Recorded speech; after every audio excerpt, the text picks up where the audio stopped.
يا لا لا لا لا لا لا لا لا لا لا لا لا لا لا لا لا. والله يا عيد هذا العام مالك في الخاطر مجال، وإنا لولاك سنه ما لبسنا الجديد ولا درجنا. يمكن الحزن يجعل بعضنا ينطوي في زاوية، بعض الناس يشكي من قطاعات عياله والقرابة. الله يشينها لو يصبح أقرب قريبك برادو.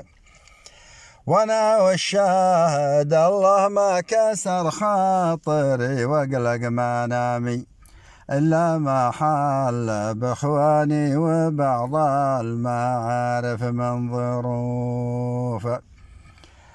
أخي اللي ثناه الشر واستيسره وازرى بروحه، كان أبونا ويجمعنا وذا العيد مكسور الجناح. فقد الوعي ما يدري عن الوقت لا ميت ولا حي، يعلم الله لو بديت قسمت معها العافية.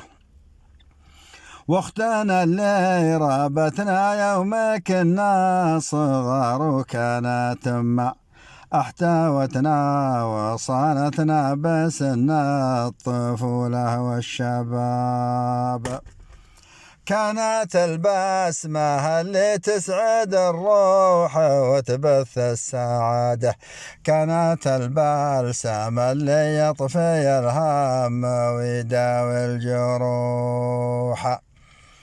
احتواها القدر والقبر من اليوم إلى يوم القيامة، اختفى صوتها عن مسمعي وانقفل جوالها، اختفى صوتها عن مسمعي وانقفل جوالها.